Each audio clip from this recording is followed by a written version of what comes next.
Okay, we're going to go ahead and get started. Thank you for attending today's webinar on strategies for assessing EPA's climate pollution reduction grant funds. My name is Tracy Bills. I'm the Executive Director of the California Resource Recovery Association.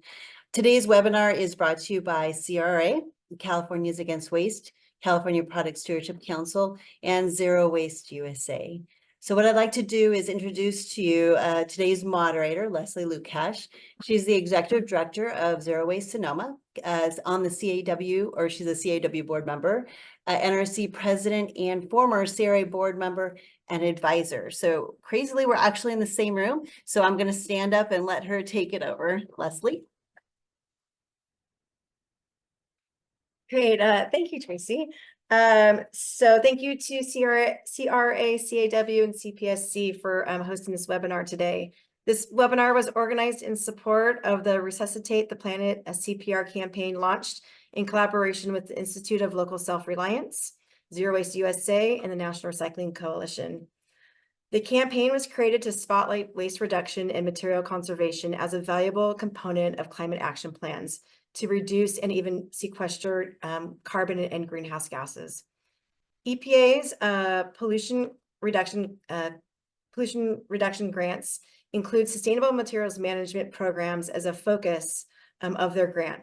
Sometimes this industry is overlooked by other sectors of the climate action plans that traditionally focus on electrification, decarbonization of buildings or transportations. So we applaud the EPA in valuing and prioritizing waste reduction as an important climate action plan.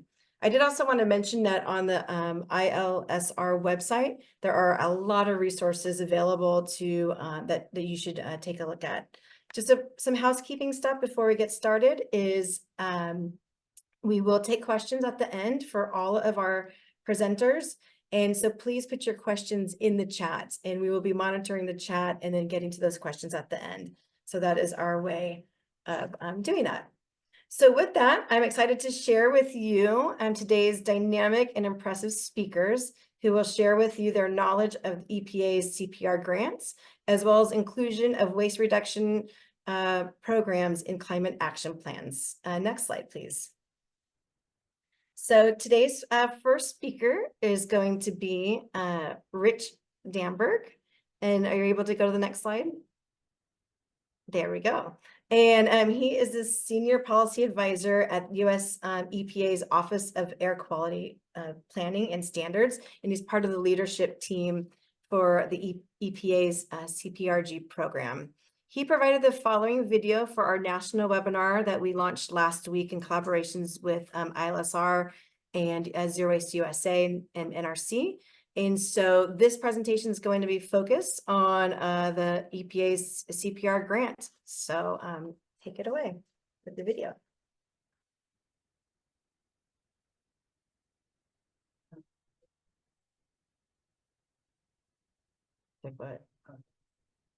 Phase of the program. It was recorded. Hi, my name is Rich Damberg. I'm a Senior Policy Advisor in EPA's Office of Air Quality Planning and Standards, and I'm part of the leadership team for EPA's Climate Pollution Reduction Grants Program. This presentation gives an update on the implementation grants phase of the program. It was recorded in mid-January of 2024.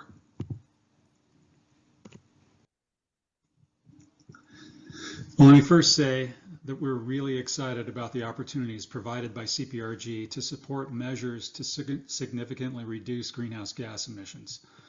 On September 20th of 2023, we announced two competitive implementation grant programs, a $4.3 billion general competition open to states, local governments, tribes, and territories, and a $300 million competition open only to tribes and territories. This presentation will focus on the general competition. The grants program builds on the initial planning phase of CPRG, under which EPA provided $250 million in climate action planning grants to more than 200 governments in 2023. Priority Climate Action Plans, or PCAPs, are due on March 1st, 2024 for states and metro areas and some tribes and territories who want to participate in the implementation the general competition. And the applications for the general competition are due on April 1st, 2024. EPA has designed the CPRG implementation grants competition with the following overarching objectives in mind. First, to achieve significant cumulative GHG emission reductions by 2030 to make near-term progress in addressing climate change.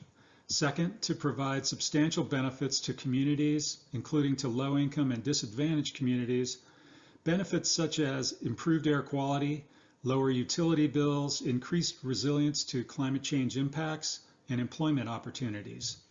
Third, it is designed to complement other funding sources from the Inflation Reduction Act and elsewhere to maximize the greenhouse gas reduction benefits from CPRG. And fourth, to enable grantees to pursue innovative policies and programs that can scale up and expand, opening opportunities for greater emission reductions in the near future. You'll see these priorities are reflected in the evaluation criteria, which we will review in a minute. The CPRG program is intentionally designed to be broad. At its core, the priority is to reduce greenhouse gas emissions. Confronting climate change requires making progress in all sectors of the economy: electric power, transportation, industry, buildings, waste and materials management, and agriculture and natural and working lands. Applications may include measures addressing any of the main sectors that emit greenhouse gases or that remove carbon from the atmosphere, reflecting the diverse economies, expertise, and priorities found across our states, cities, tribes, and territories. Also note that when we use the term greenhouse gas reduction measure, we mean any policy, program, or project that reduces greenhouse gases. Applicants may include more than one measure in their application, covering one or more sectors. In general, CPRG funding can support three types of measures.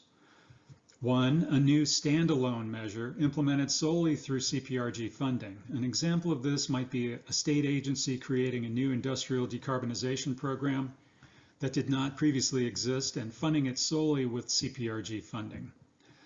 Two, it could be a measure that expands work that is already underway, where the expansion of the measure will be funded with the CPRG grant.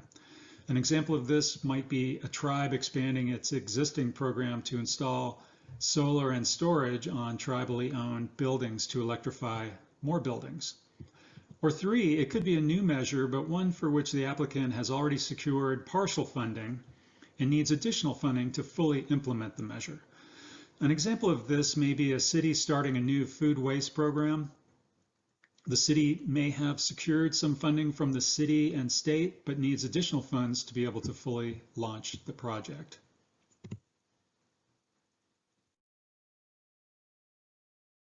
EPA has 5 funding tiers for potential awards ranging from $2 million up to $500 million. The amount requested in the application will determine the tier in which the application will be evaluated. This approach enables a range of states, municipalities, tribes, and territories, and coalitions thereof, to apply, recognizing differences in scope, scale, and cost of potential greenhouse gas reduction measures. In total, EPA anticipates awarding approximately 30 to 115 grants of varying sizes. In the evaluation and selection process, we plan to score and rank applications within these tiers and to make selections for funding from high-ranking applications in each tier. Okay, who can apply and for what measures? In general, the applications for the competition can be from lead organizations for the planning grant responsible for developing the PCAP, or other eligible applicants that did not receive a planning grant. The measures must be tied to a PCAP developed with CPRG planning grant funds. And an important point is that eligible applicants that did not receive a planning grant may apply for an implementation grant if they're in the geographic area covered by a PCAP, and if they are applying to implement greenhouse gas reduction measures included in a PCAP for that area. To help explain this, let's walk through an example. A state received a planning grant and includes in its PCAP a greenhouse gas reduction measure to reduce transportation-related emissions by expanding alternative modes of transportation in various localities in the state. The state coordinated with local governments across the state on the design of the measure. A city located in that state could apply for an implementation grant to implement the measure in its city, since it is covered by the state PCAP. We want to really stress the importance of two-way coordination and communication between planning grant lead organizations and other eligible applicants. Lead organizations are required to coordinate with other eligible applicants to ensure that PCAPs include priority measures identified by those eligible applicants and that are implementable by other applicants. And lead organizations should make draft versions of their PCAPs available as early as possible to enable potential applicants to begin development of their applications as early as possible. Likewise, we have emphasized over the past several months that eligible applicants who are interested in applying but that did not receive a planning grant should reach out to the lead organization and participate in the PCAP development process to make sure their priorities are reflected in the final plan. CPRG planning grantees include 45 states, the District of Columbia, and Puerto Rico, currently 79 metropolitan statistical areas, or MSAs, 4 territories, American Samoa, Guam, Northern Mariana Islands, and U.S. Virgin Islands, and 90 tribes and tribal consortia. There are 5 states that did not accept planning grant funds. 4 are shown in gray: Florida, Iowa, Kentucky, and South Dakota, and Wyoming recently declined funding, and so the map will be updated soon to reflect that. Note that there are also several MSAs in these same states that did accept planning grant funds, and because Wyoming declined the funding, 3 additional MSAs will receive funding, and we will update the map accordingly. The complete list of planning grantee lead organizations and points of contact is available on the CPRG website. Applicants may apply either as an individual applicant or as a coalition. An individual applicant is a single entity applying to implement one or more measures. Coalitions are 2 or more eligible applicants applying in one application, where those applicants share a strong and substantial commitment to the proposed measures, such that withdrawal by one coalition member would fundamentally alter project outcomes. In a coalition, one coalition member will serve as the lead applicant and other coalition members would be subrecipients of the grant funds. In December of 2023, the NOFO was modified with regard to coalitions, such that a coalition is not required to submit as part of the application an MOA signed by all partners. Each partner just needs to provide a letter of intent at the time of the application, and a coalition selected for funding needs to submit a signed MOA by the time of award.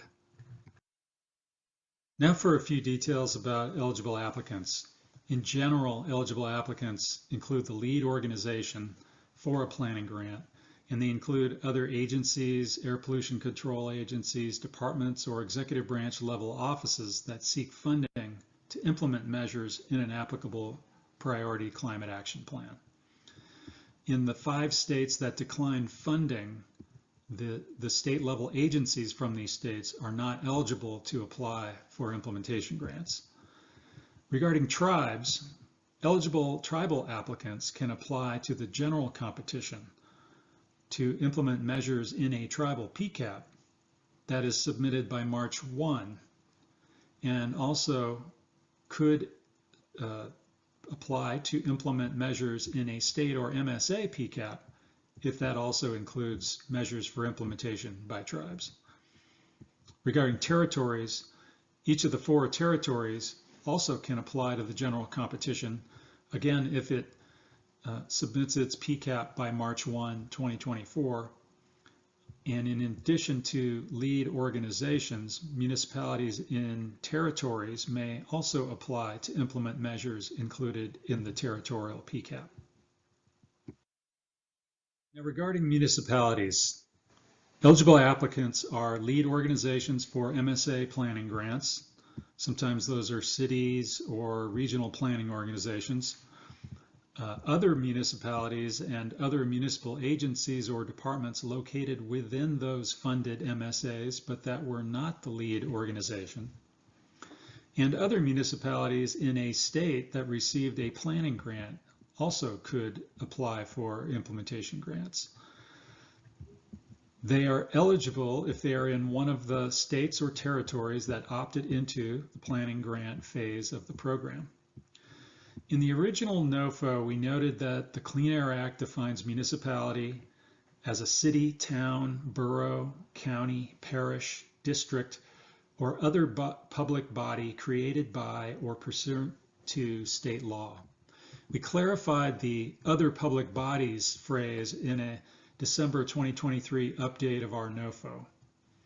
These other public bodies may be entities such as regional transit authorities, public housing authorities, port authorities, water, sanitation, and waste districts, public school districts, and flood authorities, and therefore may be eligible municipal entities to apply for CPRG implementation grants. The NOFO clarifies that any of these other public bodies must provide documented proof that the state or territory in which the entity is located considers it to be a public body created by or pursuant to state law, and that they are accountable to municipal or state units of government. Regional organizations comprised of multiple municipalities, such as councils of government, metropolitan planning organizations, or other regional bodies, may also be eligible if they are accountable to local units of government and acting with the support of those governments. Regarding municipalities in the 5 states that declined funding, municipalities covered by PCAPs developed for the MSAs that received funding in those states are eligible to apply for implementation grant funds. But municipalities in these states that are outside of the MSAs with planning grants are not eligible unless they are covered by another PCAP. For example, in some cases, the PCAP of a nearby MSA in a bordering state. These are the main categories for the evaluation criteria and also the different sections that need to be addressed as part of the application. Every application has 25 pages of the main body of the narrative, plus a 10-page technical appendix, which is focused on the methodologies for calculating GHG reductions, and a 10-page budget-related narrative. A quick word on each of these categories. First category, overall summary and approach, addresses the description of each measure, the connection to where that measure is found in the PCAP, key milestones, risks, demonstration of funding need, and the degree that the measures are transformative in nature. The second category, impact of GHG reduction measures, looks at reductions from 2025 to 2030 and also 2025 to 2050, and also includes a description of methodologies and assumptions for calculating GHG reductions. Note that our December 18th webinar did a deeper dive into these issues. Number 3, environmental results.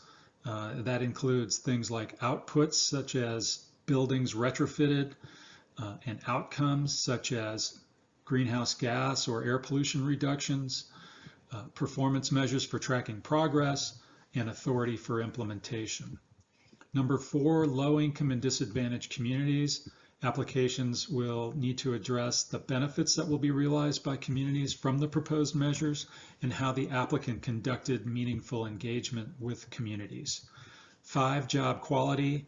Applications should describe their strategies and commitments to create high quality jobs. 6, programmatic capability and past performance. These parts of the application will be evaluated on how well they have managed federal grants in the past, including meeting reporting requirements. And 7, budget. Applications will include a 10-page budget narrative, which will include detail on each measure, the reasonableness of the budget for that measure, and description of procedures for ensuring that funds will be spent in an efficient manner.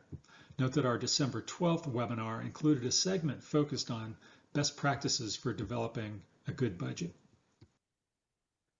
This slide provides a timeline of key dates under the Implementation Grants Program. As I mentioned earlier, we issued the original Notice of Funding Opportunities back in September. We provided a long lead time between September and April to allow potential applicants to collaborate and participate in the development of PCAPs, such that all participants are well positioned to be able to apply for an implementation grant. The next date is February 1st, 2024. We would greatly appreciate it if applicants provide a notice of intent to apply at this point in time. This will greatly assist EPA in managing the review process and being prepared for that. March 1st, that's when the priority climate action plans are due. April 1st is when the implementation grant applications are due. We are looking to have notification of awards out in the July timeframe and awards funded in the October timeframe. Of course, these dates can change, but this is what we are targeting. So a couple of quick reminders. One, if you're thinking of applying, all applicants need to have an active SAM, which is a System for Award Management registration, as well as a grants.gov registration. If you haven't done so, please pursue that now. It can take some time to get that in place. And then if you know that you're applying, we would greatly appreciate the notice of intent to apply, as I mentioned. Submit it to the email address cprg@epa.gov with information about the lead applicant, anticipated amount of funding request, description of greenhouse gas reduction measures and sectors, and a list of coalition members if applicable. And then moving on to the next slide. Yeah, so this is my last slide. For more information, we've got our website linked right there. We've got the notices of funding opportunity. We've got question and answer documents. We've got webinar registration there. We've got one upcoming webinar scheduled right now for getting ready to apply for the Tribes and Territories competition. And then we've got recordings of recent webinars on the implementation grants linked from our website to YouTube recordings. If you've got questions on CPRG implementation grants, send them to the email address there. And I very much appreciate your attention, and I wish you a good rest of your day. Thank you. Great. Thank you very much for that. That was extremely comprehensive on the whole grant program. So next I'd like to introduce our speaker, and that is Sarah Jojo Bellin, and she's the International Advisor at the California Air Resources Board, and she's going to be sharing what CARB is doing in terms of their climate action plan, as well as the grant application. Hey everybody, thank you so much for having me today, Leslie, and all of the generous sponsors of this webinar. I'm really going to focus on the process for the state in developing its priority climate action plan. And I might not be able to stick around for Q&A, but I look forward to following up on any questions if I can. And just in addition to being the international advisor here at the California Resources Board, I should say that I've been serving as project manager for the state for our CPRG program.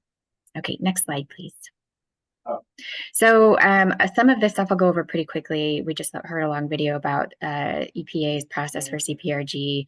We are focused right now on the priority climate action plan, but the planning grant phase does include 3 climate plans over 4 years. So in addition to the PCAP that will be quickly finalizing over the next month, there's a comprehensive climate action plan due in 2025 and a status report due in 2027.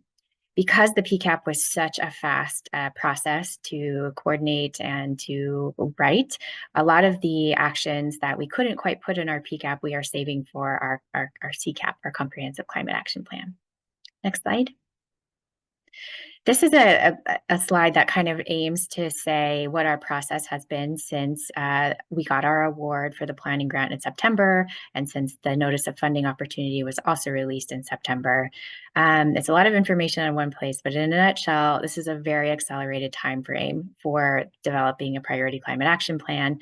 And our focus in doing this at the state level has been to really leverage and synthesize a lot of existing climate work that the state has done, and that has happened also at the local and regional level. We've really focused on outreach and coordination, in having sector-specific deep dive calls, including on the waste sector, and really doing some analysis on all of the measures that have been suggested to us, either verbally in writing, through a formal questionnaire, to make sure that they are going to meet the criteria set out in the notice of funding opportunity that we just heard about from EPA. Next slide. This is a list of all of the elements that are going into our climate deliverables, in particular the Priority Climate Action Plan. Kind of discussed a little bit of this already, but I guess it's worth calling out that we are quantifying the emissions reductions of each measure, looking for where we can quantify air quality co-benefits, as well as other benefits to communities. And I think I'll stop there. You guys can reference this slide later, but in the interest of saving time, let's go to the next slide. I want to say that at the state, the Priority Climate Action Plan has been developed in much of the same way that our climate actions work at the state level, which is a whole of government approach. So this is a list of all of the different state agencies that have been on the California State Agency CPRG task force. So even though CARB is coordinating and leading this effort, it is by no means a CARB only effort. Next slide. We've also been coordinating and in touch with all of the MSAs across the state that have been offered a CPRG planning grant. And so this is a map that shows the geography of those MSAs across the state. Next slide. In addition, we've been working with the tribal nations that fall within California's boundary on a consultation kind of government to government basis to see if they want to coordinate with us. Some of them have their own planning grants and some of them do not. And so we will be honored to include any actions that they want to see in our PCAP as well. Next slide. When we are looking at what measures to include in our Priority Climate Action Plan, one of the major criteria was whether or not the proposed actions were aligned with our existing climate laws, statutes, and our scoping plan, which is our comprehensive statewide strategy to achieve the targets that we have in California for climate action. So the climate targets worth mentioning are that, as passed in statute last year, we are going to achieve carbon neutrality by 2045 or sooner and reduce anthropogenic greenhouse gas emissions 85% below 1990 levels by 2045 as well. So this is a big, thank you. Next slide. Another criteria that we're really looking at is what benefits are going to accrue to low-income and disadvantaged communities. We have our own definition in the state as outlined by SB 535, but we are using for CPRG purposes the definition provided by EPA per their guidance. And so that extends what California's definition had been to include all the yellow areas that you see on this map. The light blue areas are where the California and the federal definition overlap. Next slide. We heard a lot about the criteria in the NOFO already, but I want to just give California's interpretation of this NOFO and how we use that to solicit actions for our Priority Climate Action Plan. Based on this criteria, one of the things that we really took away from it is that EPA is looking for shovel-ready projects. So expanding existing programs that are already doing really good work. You'll hear a little bit more about that from my colleague Scott today. And looking for actions that can reduce greenhouse gas emissions by 2030, as well as demonstrate pretty strong benefits to low-income and disadvantaged communities. So that is some of the framing that we took away from this NOFO. And then the last thing I wanted to say is that we are going to be releasing our Priority Climate Action Plan on our website today, and we'll be holding public webinars to hear from other local governments and from the public to see what they think of the actions that have been included. So if you are all interested in joining those webinars, I encourage you to do so. They are open to any one of them is open to anybody, but we are trying to focus on the specific geographies of the state. So you'll see that today we're going to be talking with stakeholders from the Central Valley, and the MSAs from the Central Valley will participate in that. And likewise for Southern California and Northern California. Thanks very much, everybody. Thank you so much for your time, Sarah Jo. We appreciate it. Our next presenter is Scott Beckner, and he is the Senior Environmental Scientist at CalRecycle, and he's going to be talking about CalRecycle's participation in the PCAP. Scott. Hey, thanks everybody. And thank you, Sarah Jo, for that big picture and for your amazing work coordinating this effort for California. It's been a huge lift under very tight deadlines. So thanks again. As you know, CalRecycle, along with dozens of other state agencies, boards, and departments, had the opportunity to propose a number of what we consider shovel-ready measures for this first stab at federal funding through the CPRG program. In the end, 2 of CalRecycle's proposed measures are included in the draft statewide PCAP that you'll see released today.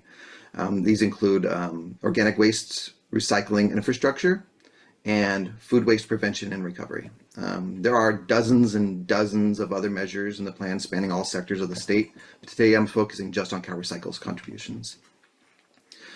So starting with food waste prevention and edible food recovery, again, this is probably not going to be new to any of you. You've all done very important work in this space, but these are really critical strategies to reduce the amount of food wasted and landfilled, and they represent huge opportunities to help relieve food insecurity issues that millions of Californians face every day. These efforts also just so happen to reduce methane emissions from the waste management sector, as well as, of course, help lessen the burden on our limited 80 and composting infrastructure. So a few stats, according to our recent waste characterization study, 4.3 million tons of food is sent to landfill each year in California, and that includes about 1.5 million tons of potentially donatable food.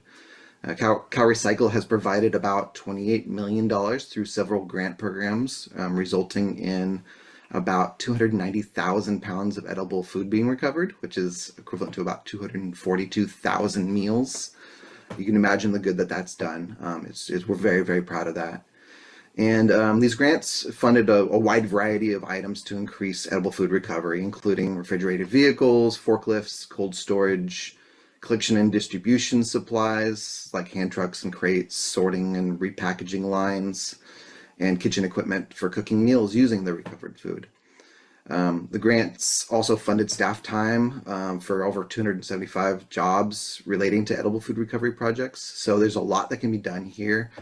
We think that the CPRG funds can contribute to the good work California has already done in this space, you all included. And particularly given the current budget situation and unclear funding future in the short term for new cycles of these grants. So it's very timely. The second action we proposed and that was in the end included is organics recycling infrastructure. This probably looks a lot like our California Climate Investments infrastructure grants. It includes composting, anaerobic digestion, and co-digestion infrastructure, as well as possibly, biomass-related feedstocks. I probably don't need to tell any of you all of this, but this action will result in reduced landfill methane emissions and additional compost availability, which we desperately need to support efforts to increase compost use in ag and urban settings, use on fire-scarred forest land, as well as sequester carbon in soils on natural and working lands. So there's it touches on a lot of different sectors and areas, and there's huge potential there, as you all know. In addition, from the AD side, gas from anaerobic digestion could be used to produce renewable fuel, electricity, and renewable natural gas, reduces the dependency on fossil energy. And digestate from AD facilities can be composted to create soil amendments to be used beneficially like compost. So a few statistics on that, just to go on record here. California needs to divert an additional 12 to 14 million tons of organic waste to meet our 1383 targets. We have an organic recycling capacity shortfall of about 8 million tons. That was estimated based on the 2020 analysis that we put together. And this really underscores how critical the need is to continue investing in this infrastructure. So despite significant contributions from the state and some very big grant cycles recently, this funding is still insufficient to meet the rising demand. Just in our 2020 grant cycle alone, we awarded $130 million to 23 projects, but 10 eligible projects were waitlisted due to lack of funds. So again, this timely CPRG funding could bring these projects to fruition and could attract substantial matching private investments in the process. And you know, I just want to really state that there's just countless other worthy opportunities in the waste sector not captured in these two items, and you know, that can include reuse and source reduction, novel approaches to source reduction. And we want to encourage MSAs throughout the state to consider including materials management activities in their plans, including what we've proposed in the state plan. In addition to this, as Sarah Jo mentioned, the Comprehensive Climate Action Plan, which is due mid-2025, seems like it'll provide an opportunity to include a much larger list of actions, and we're looking forward to staying engaged with you all on preparing for that effort.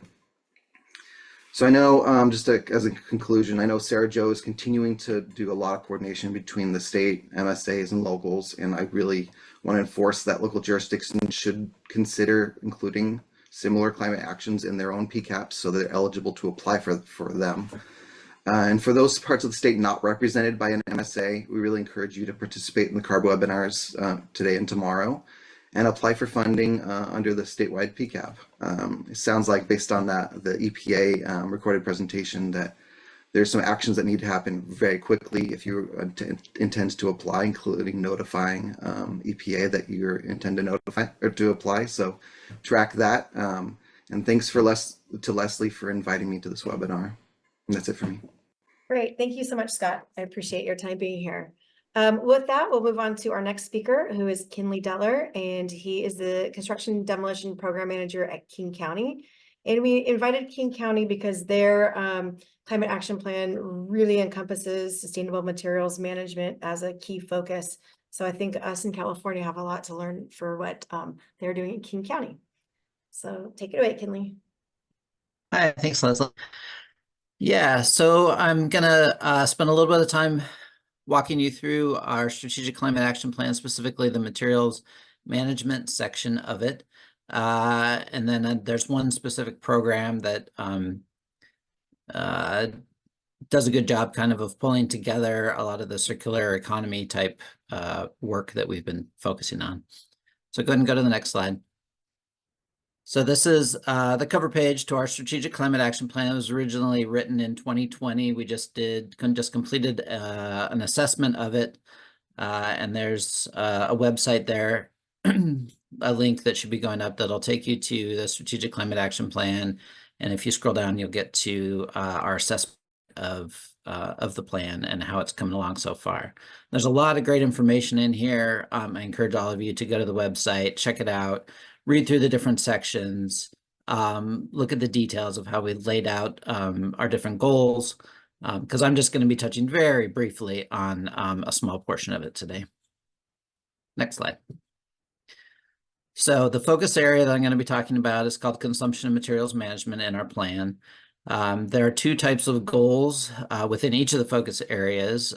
There's the countywide goal, which covers all of our ratepayers, constituents across the county, and then there's county operations goals. In this focus area, the main goal is to achieve a circular economy and all the various aspects that encompasses. Go ahead and go to the next slide. So within that goal, the countywide goal, we have a number of different categories. Well, we have two categories actually, and then a number of strategies. And then each of these items with a number we call priority actions. So within the waste prevention, reuse, and recycling category, our first strategy is to conduct outreach and provide resources. A lot of it really comes down to planning. So there was the Zero Waste of Resources Plan, which we originally called ZWARP when our Strategic Climate Action Plan was written. We now refer to it as REPLUS. It's been rebranded, and I'll talk about REPLUS more in a minute. Delivering a regional organics plan, I believe that's been completed. We have the goal of zero waste to landfill in 2030, and then we have working on resource recovery, basically working on a plan, seeing how we might be able to recover valuable materials that have already been placed in our landfill. Next slide. So a quick overview of REPLUS. Basically, our main goal is to keep materials out of our landfill. King County owns its own landfill, and once that landfill has reached capacity, our ratepayers are going to end up having to pay a lot more to handle that waste material. And doing an analysis, I think we did our most recent one, our waste characterization last year. It's about 600,000 tons of material that's currently going into landfill that is not garbage. Next slide. The REPLUS plan, really the heart of it is reinventing our system of waste management, rethinking how we're doing things. The mission, as you can see there, is reducing single-use items, reusing everything we can, recycling what's left, renewing communities, and rethinking what's possible. We're really trying to step back and take a look at the whole system and figure out how we can make significant changes. And the vision basically is for a healthy, safe, and a thriving community in a waste-free King County. Next slide.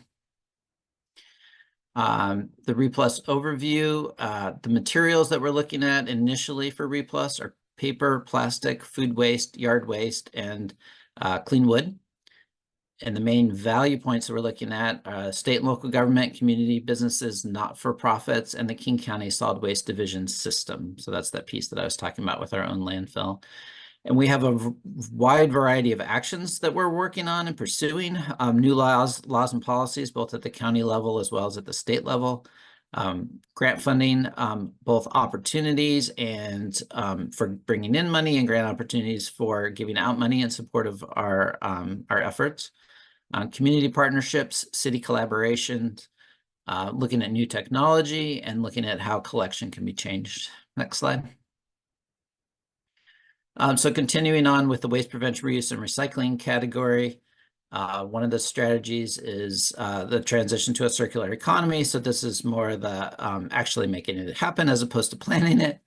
We're also looking a lot at EPR, extended producer responsibility, and figuring out how to further develop secondary markets for recycled materials.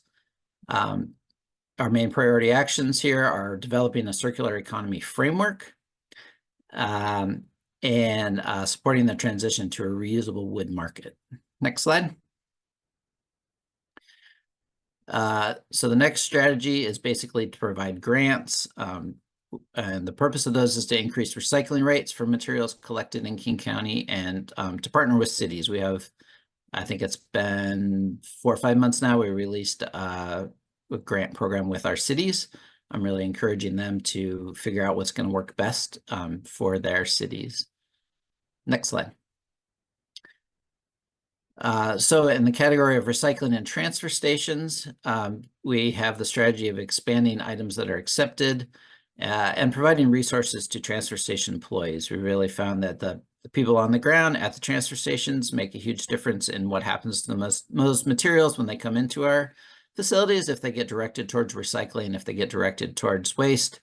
And a lot of knowledge needs to happen in order for our customers to separate the materials before they come into the facilities so that materials can be used in the best way possible. Our priority actions there: develop new recycling infrastructure, increase recycling of key materials at the transfer stations, and develop new and improved recycling operation practices. Next slide. So continuing in the recycling transfer station category, we have the strategy of supporting and enforcing self-haul disposal bans. We have banned a number of materials from going to our landfill, but there's more that we could do to focus on that. And the priority action on that is to support customer-centered, sorted out program, really start working with our customers more. both in education ahead of time as well as what's happening at our recycling and transportation. Next slide. So under the county operations goal, so looking at our internal operations and what we're doing at the county, we have the waste prevention recycling category again, and the main priority action here is internal waste prevention and recycling. We're just trying to walk the talk.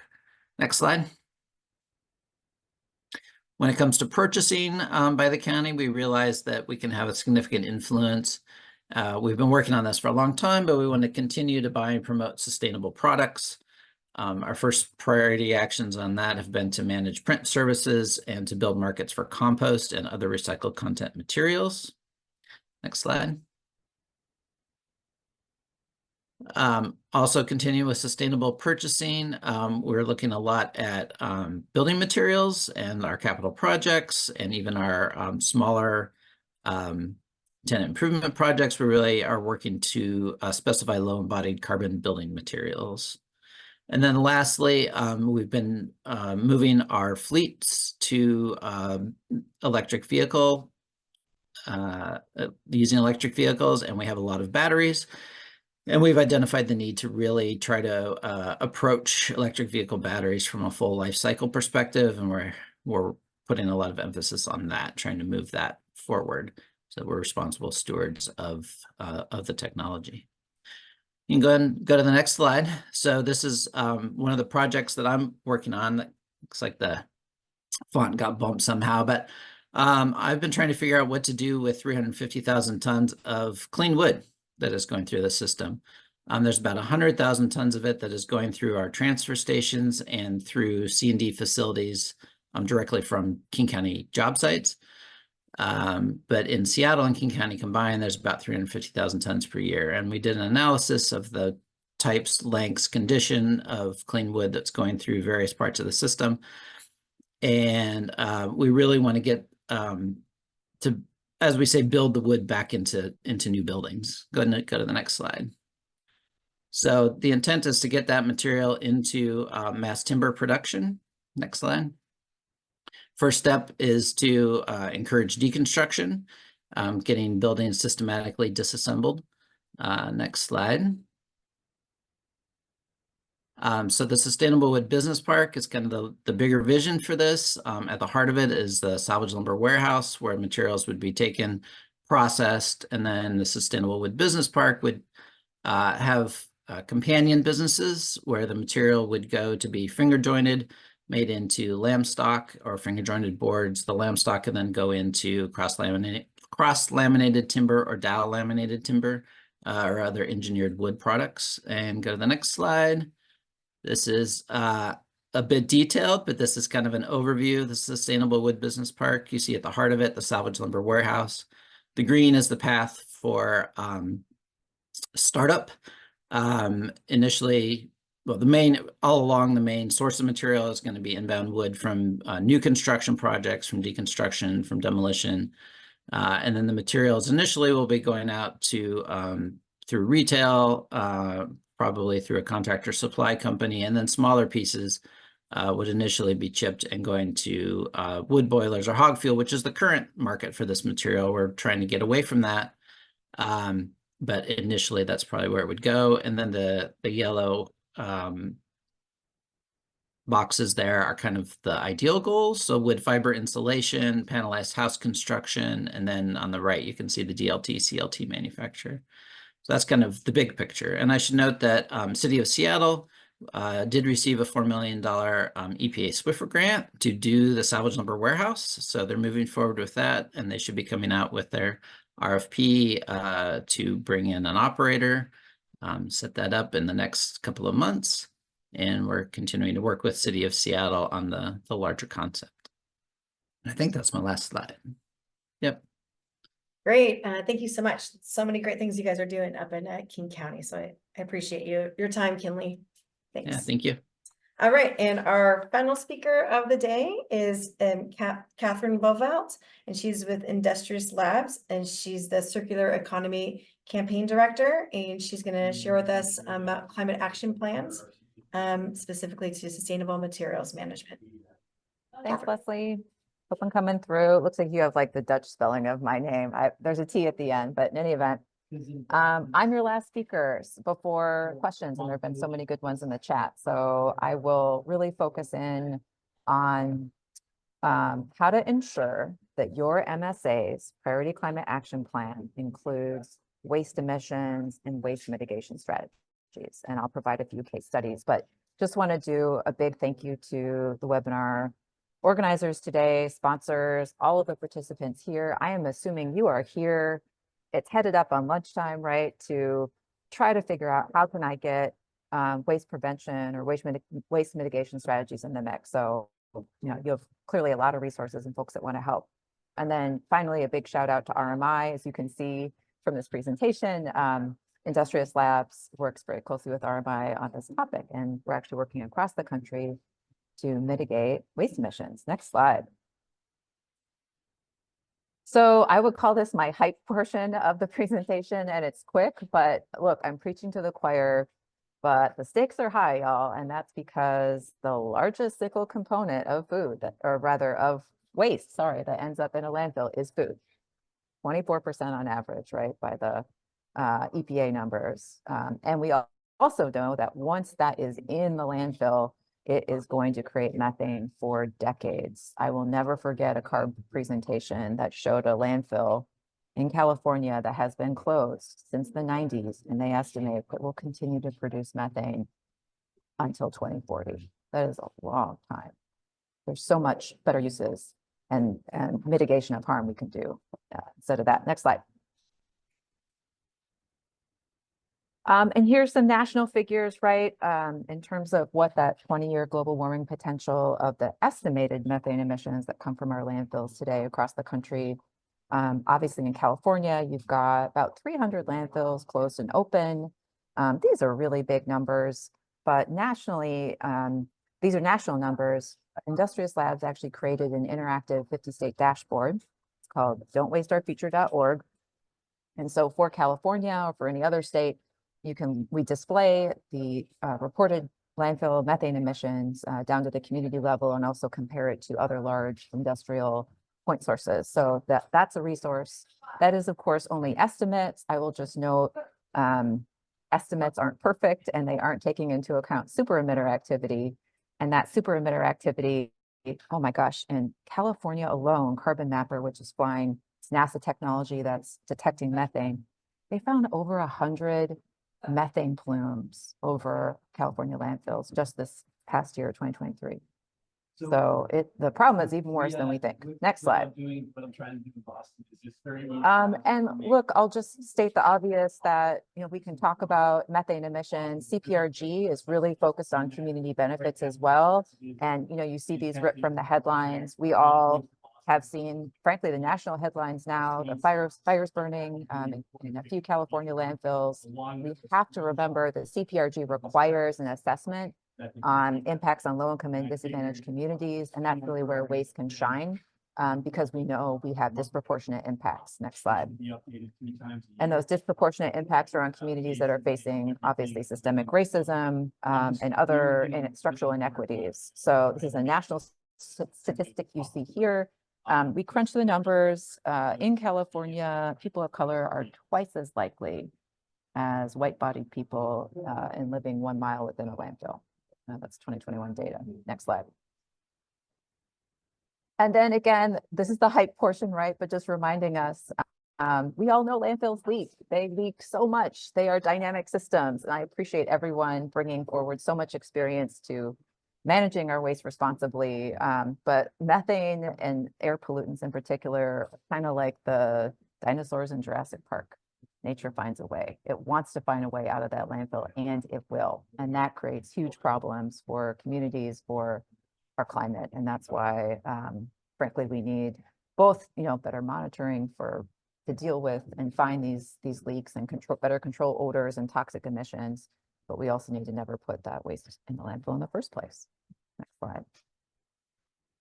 So that brings us to the end of my hype pep talk section, which is simply to say, in order to responsibly deal with our waste, we all know we have really a two-pronged approach we have to do.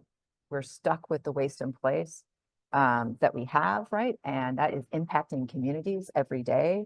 So we've got to, as you can see, make sure those landfills have the best, most sophisticated technologies in place that are doing continuous sensing on for that gas capture control systems, making sure they're working, monitoring for methane leaks and other air toxics, but really also that upstream piece, which is where you see so much of the jobs benefits and the community benefits if you design your program right. And that leads us to next slide, talking about our PCAPs and the CPRG program. Next slide. So we've already, and other speakers have already gone through this, so we'll keep moving through, but I will note that California itself, and you can go to the next slide, just in the last COP28, joined the Subnational Methane Coalition. And that might not, I'm not sure how much it hit the news in California, so I want to flag that because California is on record as a subnational actor internationally in reducing methane. And again, waste is a prime culprit of methane emissions. And keep going. You all know the grant timeline, and here's what's in the PCAP and what I'm going to really focus on, these 4 required elements, and what MSAs, right? You got 10 in California, we'll need to put pen to paper to in very short order. Next slide. All right, so here's our suggestion, Industrious Labs and RMI, at a very high level of how you can fit landfill methane organic waste strategies into the PCAP. And it's not hard to do. And I think it's in part for you folks in particular, you're implementing SB 1383. You have a lot of shovel-ready projects. But also, as you can see, the co-benefits are significant, and the support for, it's called BLIDAC communities by the feds, is significant as well. Next slide. These implementation ready measures are really important. This slide just restates the CPRG focus areas. I do want to note for folks, as I heard it, the state looks to be on track to having in their PCAP, the state PCAP, several measures related to infrastructure, right? Organics, infrastructure, and then food waste. So if you're sitting in a city, right now, you could potentially point to that state PCAP in your implementation grant application, right? That could be your pathway. Okay, now let's talk about the MSA pathway. Next slide. Oh, and then, but before we talk about that, we do have a resource. I'm sorry, I gave an updated slide and it's not reflecting here. So I will do an immediate shout out to ILSR, put forward a guide that has great model language and justifications and examples for the PCAP. And you'll see there's a slide here too, or rather a resource here too. So let's go to the first required element, which is in a PCAP, which your MSA will be writing, which is inventories. And this is a really important one to get right. And we've all seen like the typical, circle graph, right? Where it's 100-year GWP and waste is a really small part of that bar chart or pie graph, right? We've got to move away from that in this PCAP. And that will be connecting to your MSA or the state and continuing that conversation into the comprehensive climate action plan and really focusing on, let's see the global warming potential of methane. Let's do a breakout of who's responsible for methane emissions, right? You see an example here from Maryland. They've done a great job, that state. And then you'll see a bullet there. Again, it's not, you won't be able to do it on the accelerated timeline of the PCAP, but you certainly will perhaps with the comprehensive climate action plan. This is your chance to get to the table and get that data that you may be lacking, right? That could really help you in whether it's a waste composition study or otherwise. Next slide. And then we're moving on to the second part of the PCAP required elements, which is those all important greenhouse gas reduction measures. And you heard from Cal Recycle and theirs.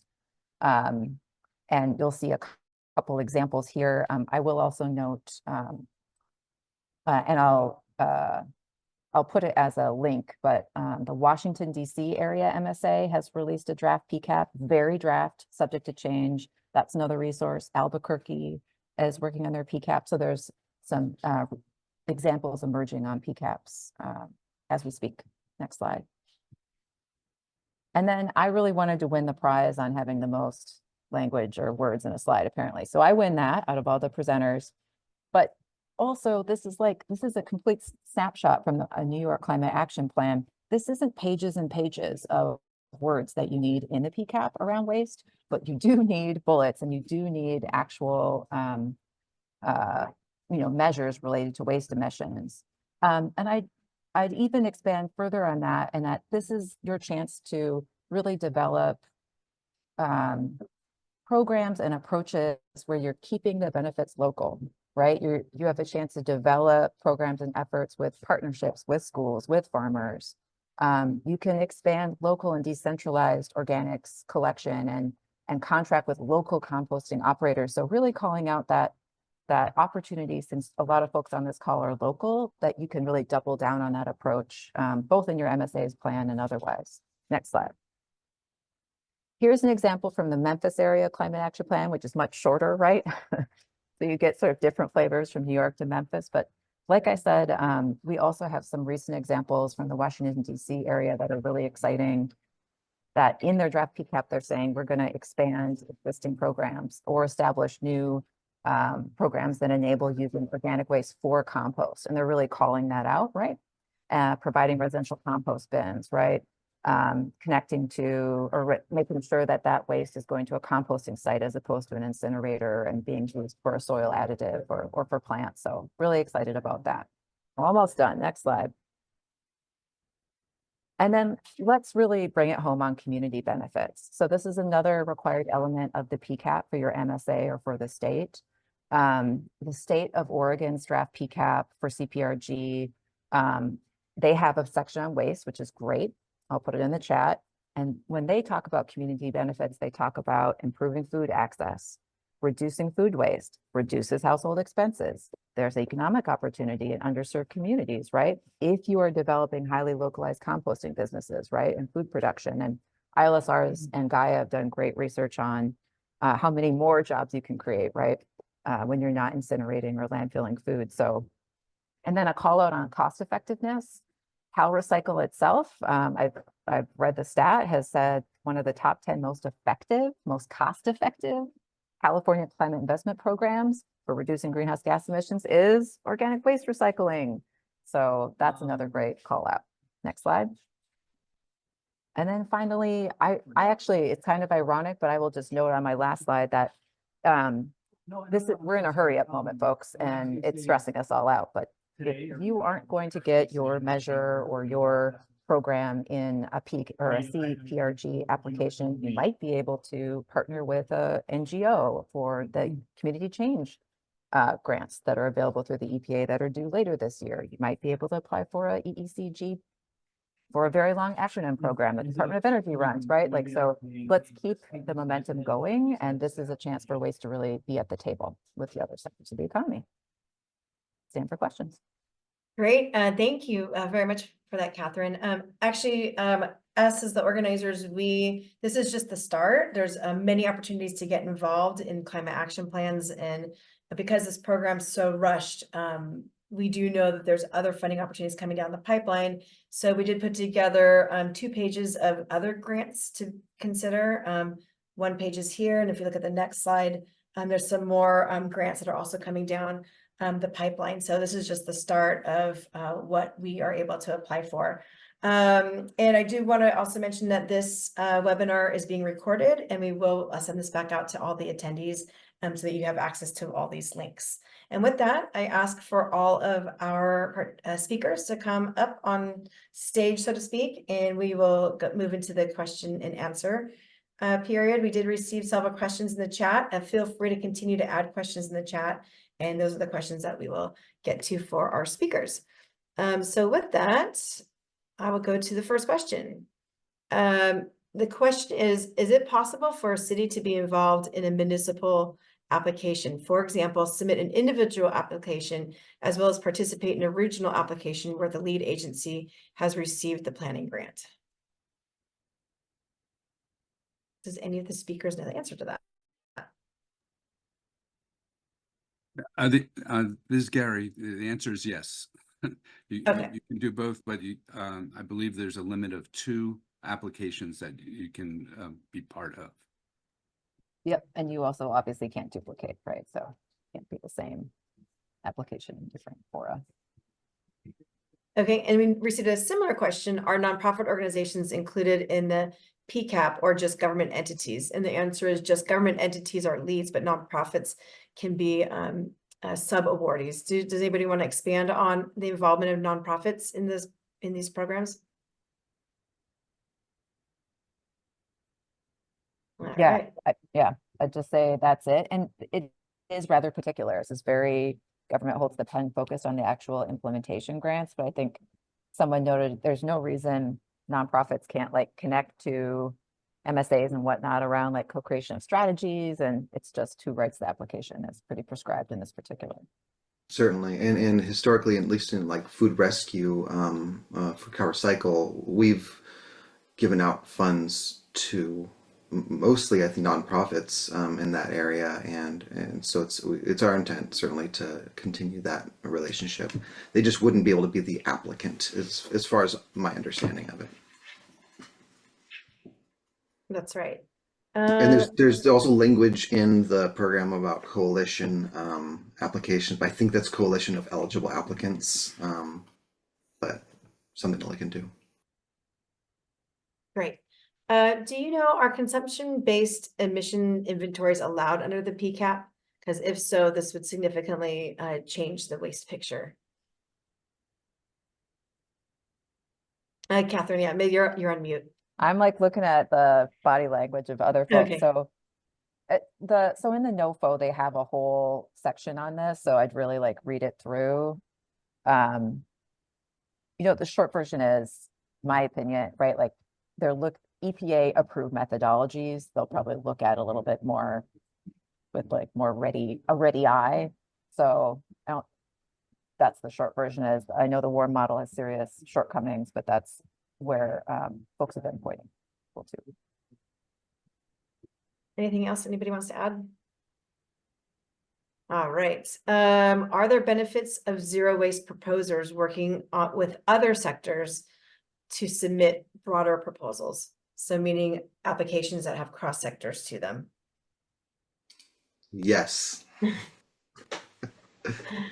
Yeah, I want to say from what we've heard, it's like think big, try and work with the other stakeholders, those that are working on decarbonization, electrification, transportation, you know, with only 300 to 150 proposals available, that can mean a single project can be funded from $2 million to $500 million.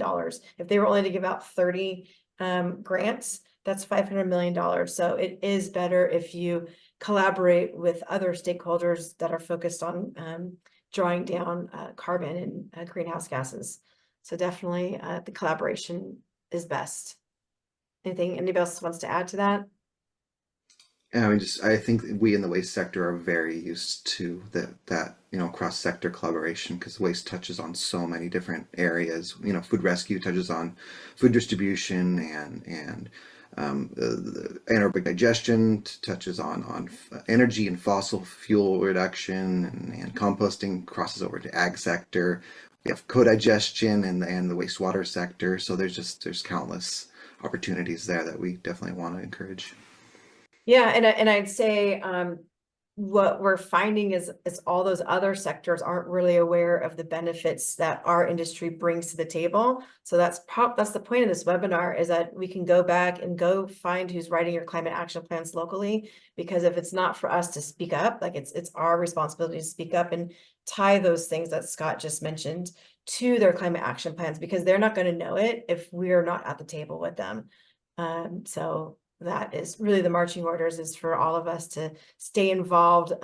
Don't feel like if you're not part of this current climate, the CPR grant program, there's going to be more available. But if we're not at the table, then we're not going to be part of the funding coming down. Let's see here. Just one of the questions was, is a notice of intent to apply due tomorrow for all grants? The answer is yes, but it's optional. The EPA would appreciate if grants start coming in starting tomorrow, but it is a little bit of a rolling application. Scott, did you want to mention anything else to that? No, that was news to me when I heard it in the presentation. So yeah, but I definitely caught the emphasis of we'd appreciate it. So yeah. Yeah, 100% optional. of course, the EPA wants to sort of figure out what the universe is. So of course they appreciate the heads up is what they've said. Yes, it's all happening super fast. So fast. Let's see. Is the implementation grant directly tied to the planning grant? Or, oops, or to qualify for the implementation grant, is there a need to have been awarded the planning grant first? No, not at all. You just got to look at that if you took a screenshot, you'll see the slide of the EPA's presentation on eligible applicants. That is particularly for the state, right? So the state had a planning grant agency, right? Yeah, my And- understanding is you have to be located within the territory of one Yep. of the planning grants, and it has to be an action listed in one of those that you are subject to for you to be able to apply for it. That's the kind of catch-22.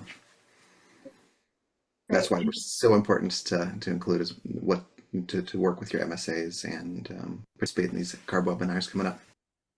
Yeah, Kinley, don't think you're off the hook. There's actually a question directed directly towards you. So any further comments on the mix of public and private resources on the wood reuse project? Sorry, say that again. It said, Kinley, do you have any further comments on the mix of public and private resources on the wood reuse project? Yeah, it's still something that we're looking at. It's definitely going to take a combination of public-private entities working on this together to make it happen, especially as we start building out from the salvage lumber warehouse into the sustainable wood business park. The cost of drawing in the kinds of manufacturers that we really want to have located there is going to take a fair amount of money and collaboration. So we're still working on developing what that public-private partnership is going to look like. And if people have ideas and suggestions, we'd love to hear them. Great. Catherine, this question may be directed towards you, and you were talking about disadvantaged communities and the location of landfill. So the question is, compost facilities can also impact adjacent communities. Any thoughts on mitigation or to minimize those impacts?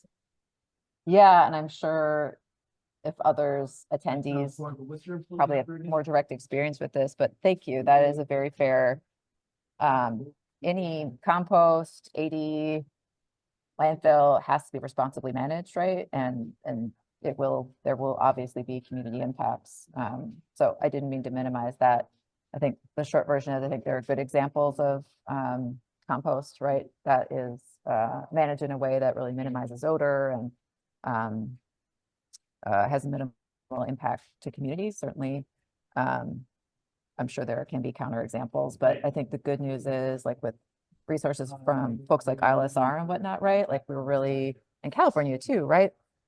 You can do compost in so many different ways. So you can do it small, you can do it large, right? So you can sort of also plan ahead as a municipality and plan it in a way so that like you're really minimizing those potential impacts. Going local and small can be a benefit here. Great. Well, that was all the questions that we have. I do have a couple of follow-up slides to share with everybody, but can each of you give maybe like a 30-second high level, what is the closing point that you want today's attendees to walk away with? And I'll take someone to nominate themselves. Oh, all right, there you go. Yeah, I'll jump in. I mean, the takeaway for me is, what you'll see in the CARB PCAP is just a few of the very, very many, of course, opportunities within the waste sector. So I encourage you all to work with your MSAs to include other novel approaches, including wood rescue and reuse and other reuse opportunities within food service and just be creative and see if you can get it into those, because if it's not in those PCAPs, then you can't apply for it under this current round. So just work with your local representatives on the MSA and do what you can and participate in those CARB webinars as well. Great, thanks, Scott. Catherine, any wrapping points? Sure.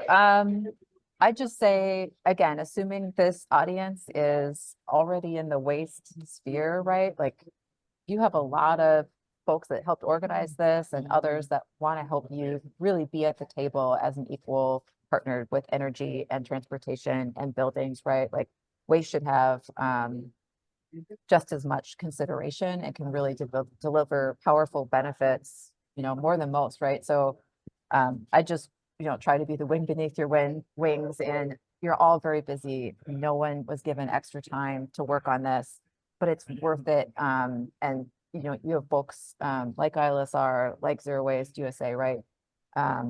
Like Leslie's group, right, that really want to help support you in doing the work going forward. Great, thank you. Kinley.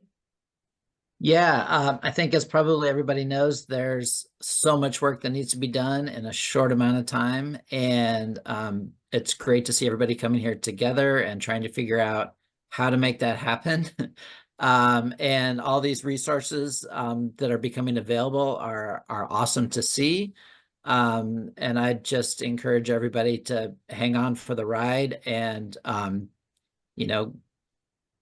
access as much of the resources as you can and really work strategically on your partnerships, which it sounds like is happening a lot in California at this point. So that's awesome. And if you have seen any ideas that King County has come up with in the past and have questions or want to know more, feel free to reach out, and we're always happy to share information as we can.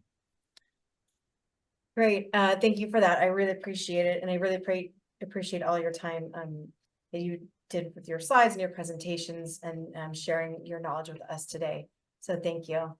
And with that, if Sloan, if you wouldn't mind bringing up the rest of the slides. I did want to do a shout out that the National Recycling Congress is going to be happening virtually March 5th and 6th. And there's a QR code. We are going to be continuing the dialogue all about the CPRG funding that's coming down and PCAP. So please register for that conference. Next slide, just a high level. Some of our featured keynote speakers is Jonathan Black. He's the White House Counsel on Environmental Quality, and then Heidi Sanborn, Executive Director of National Stewardship Action Council, Nina Shaw with the EPA, the Director of Resource Conservation and Sustainability, and Zinette Ezekiel, the advisor at the United Nations. So those are our keynotes. And next slide. And for just joining today, NRC is extending a $150 savings to registration. So after today's presentation, you will be receiving a follow-up email. We will include the recording of today's webinar as well as resources. Many of the resources are on the ILSR website. That's for the national webinar that we hosted. We were using that as the main site to put all the resources together for you on PCAPs and what's happening across the nation. And then we will also include all the links. And then finally, a survey, if you wouldn't mind helping us complete a survey. Next slide. So with that, I want to thank everyone for attending today.